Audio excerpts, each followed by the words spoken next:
pretend mobile now, like an injured bird. We text are significant words. I reread your first, your second, your third. Look for your small X, feeling absurd. The codes we send arrive with a broken chord. I try to picture your hands, their image is blurred. Nothing my thumbs press will ever be heard. Tea. I like pouring your tea, lifting the heavy pot and tipping it up, so the fragrant liquid steams in your china cup.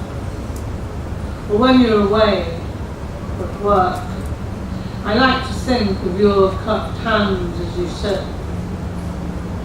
sit, the faint half smile of your lips.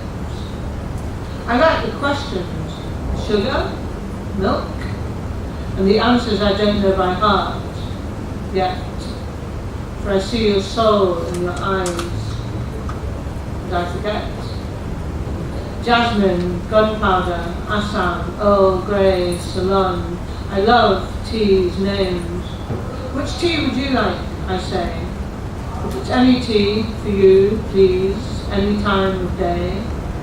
As the women harvest the slopes, the sweetest leaves on Mount Wu Yi, and I'm your lover, smitten, straining your tea. Row.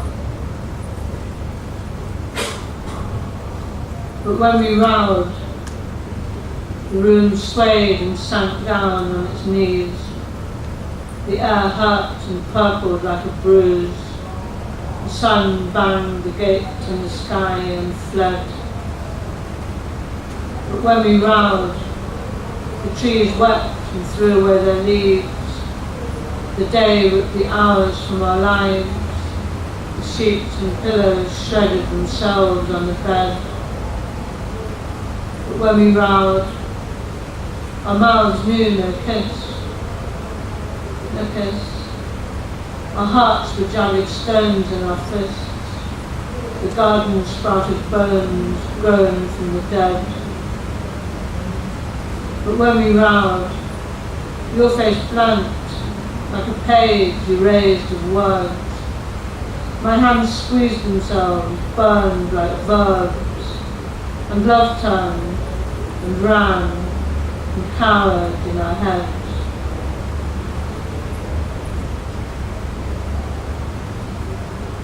Syntax.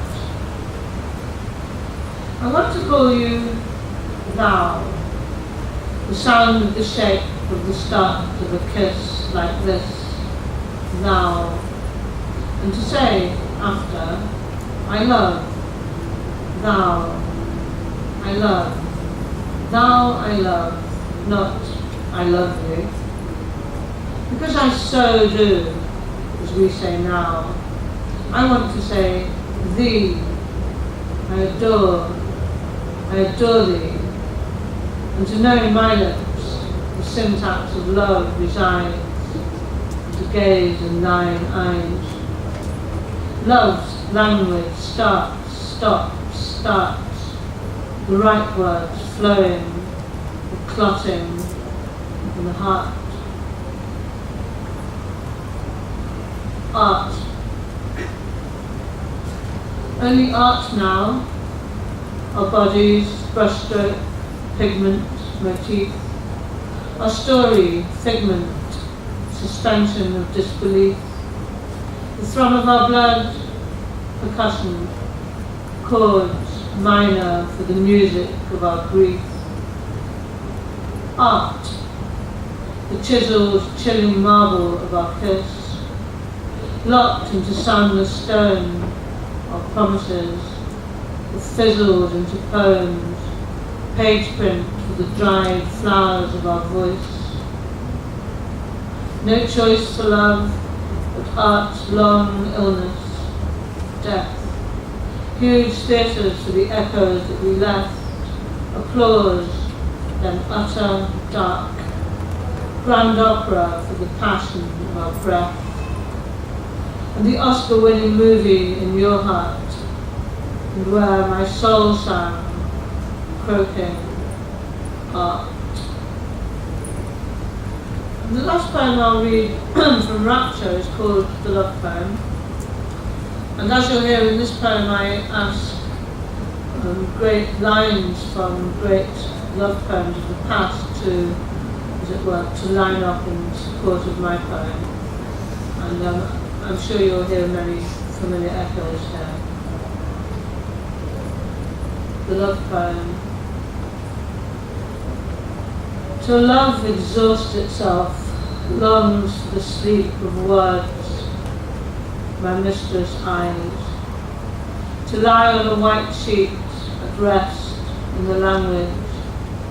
Let me count the ways, or shrink to a phrase like an epitaph. Come live with me, or fall from its own high cloud of syllables in a pool of verse, 1 hour with thee. Till love gives in and speaks in the whisper of art.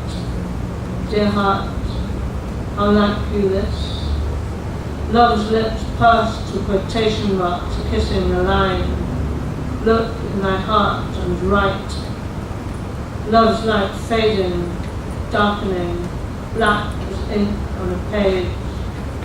There is a garden in her face. So love is all in the mind. Oh, my America, my new found land. Or all in the pen, in the writer's hand. Behold, thou art fair, not there, except in a poem, known by heart like a prayer, both near and far, near and far, the desire of the moth for the stars.